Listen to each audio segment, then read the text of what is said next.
Pozdravljeni učenci! Danes bomo govorili o letnih časih in mesecih. Vemo, da ima leto 12 mesecev. Se spomniš, kateri so?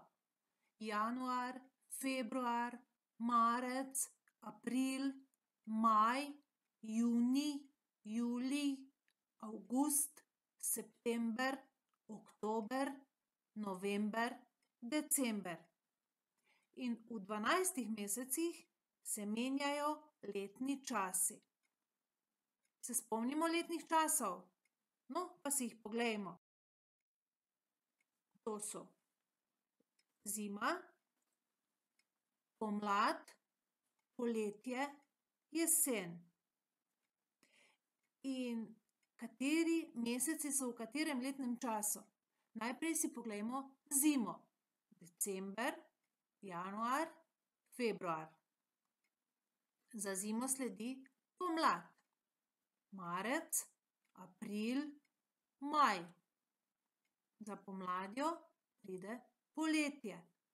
Junij, julij, avgust.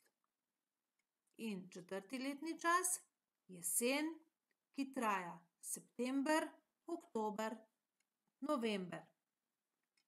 Koliko letnih časov se zvrsti v enem letu? 4. In koliko mesecev traja eno leto? 12. Našteli smo jih, sedaj pa še poglejmo značilnosti letnih časov in mesecev. Zima je najhladnejši letni čas. Zimski meseci so december, januar in februar.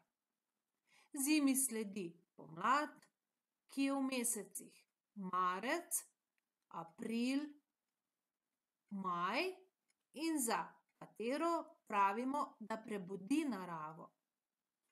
Junija se začne najtoplejše obdobje leta. Poletje, ki traja vse do septembra. Junij, julij, avgust. Za poletjem pride jesen. Postaja vse hladneje, narava, živali in ljudje se pripravijo na prezimovanje, jesenski meseci so pa september, oktober, november. No, pa si kako so razdeljeni meseci v letu po letnih časih.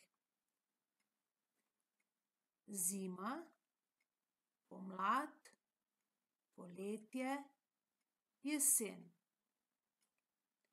In kateri po vrsti je mesec maj? Kateri mesec je pred mesecem marcem? Kaj je značilno za mesec november?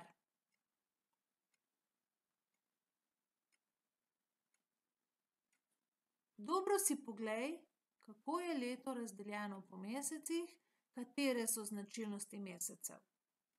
V zvezek za spoznavanje okolja napiši naslov letni časi in meseci in pripišeš ter narišeš. Začni z zimo. Kateri meseci so v zimi? December, januar, februar. Nariši, kaj je za ta letni čas značilno. Gola drevesa, sneg, pokrajina počiva. Pomlad.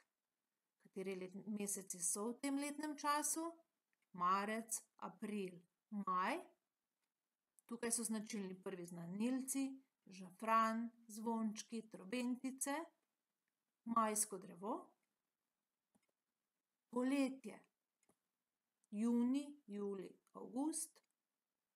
Narišeš, da gremo v naravo, se kopamo v morju, v rekah. In za jesen september, oktober, november. Za ta letni čas lahko narišeš odpadanje listja, zorenje sadežev, buč, grozdja in tako naprej. Uspešno delo ti želim.